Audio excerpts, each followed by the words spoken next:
saya akan menjelaskan tentang ijtihad dan ijma'. Ijtihad adalah sebuah usaha yang sungguh-sungguh yang sebenarnya bisa dilakukan oleh siapa saja yang sudah berusaha mencari ilmu untuk memutuskan suatu perkara yang tidak dibahas dalam Al-Quran maupun hadis dengan syarat menggunakan akal sehat dan pertimbangan matang. Namun pada perkembangan selanjutnya diputuskan bahwa ijtihad sebaiknya hanya dilakukan oleh para ahli agama Islam.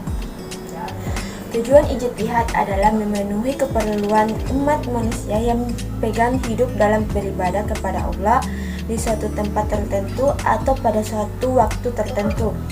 Orang yang melakukan ijtihad disebut mujtahid, dan mujtahid itu adalah orang yang melakukan ijtihad.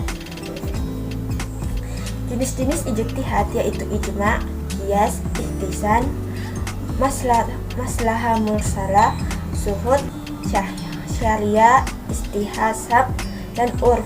Dalam penjelasan kali ini, saya akan menjelaskan tentang ijma' terlebih dahulu. Ijma' artinya kesepakatan. Maksudnya yaitu kesepakatan para ulama dalam menetapkan suatu hukum-hukum dalam agama berdasarkan Al-Quran dan hadis dalam suatu perkara yang terjadi. Hasil dari ijma' adalah fatwa, yaitu keputusan bersama para ulama dan ahli agama yang berwenang untuk diikuti seluruh umat. Unsur-unsur ijma' ada 5, yaitu adanya kesepakatan seluruh mujtahid dari kalangan umat Islam atau ulama. Yang kedua, suatu kesepakatan yang dinyatakan seharuslah dinyatakan secara jelas. Yang ketiga, yang melakukan kesepakatan tersebut adalah mujtahid. Yang keempat, kesepakatan tersebut terjadi setelah wafatnya Rasulullah. Yang kelima, yang disepakati itu adalah hukum syara mengenai suatu peristiwa hukum tertentu atau masalah tertentu. Ada pula macam-macam ijma'. Ijma' ulama terbagi menjadi 2, yaitu ijma' qauli, yaitu suatu ijma' di mana para ulama mengeluarkan pendapatnya dengan lisan ataupun tulisan yang menerangkan persetujuannya atas pendapat mujtahid lain di masanya. Yang kedua itu ijma' sukuti, yaitu suatu ijma' di mana para ulama diam, tidak menyatakan pendapatnya.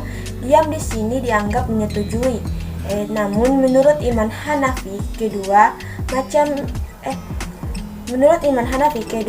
ijma' tersebut adalah ijma' yang sebenarnya. Sedangkan menurut Imam Syafi'i, hanya ijma' yang pertama saja yang disebut ijma' yang sebenarnya. Selain ijma' umat tersebut, masih ada macam-macam ijma' yang lain, yaitu ijma' sahabat, ijma' khalifah yang keempat, ijma' Abu Bakar dan Umar, ijma' ulama Madinah, ijma' ulama Kufah dan Basrah, ijma' itrah atau golongan Syiah. Lalu bagaimana dengan sandaran ijma' itu? Ijma' itu dipandang sah kecuali apabila ada sandaran sebab ijma' bukan merupakan dalil yang berdiri sendiri. Sandaran tersebut dapat berupa dalil qat'i, yaitu Al-Quran dan hadis mutawatir. Juga dapat berupa hadis sani, yaitu hadis ahad dan qiyas. Mungkin begini saja dari yang saya bawakan. Sekian, assalamualaikum warahmatullahi wabarakatuh.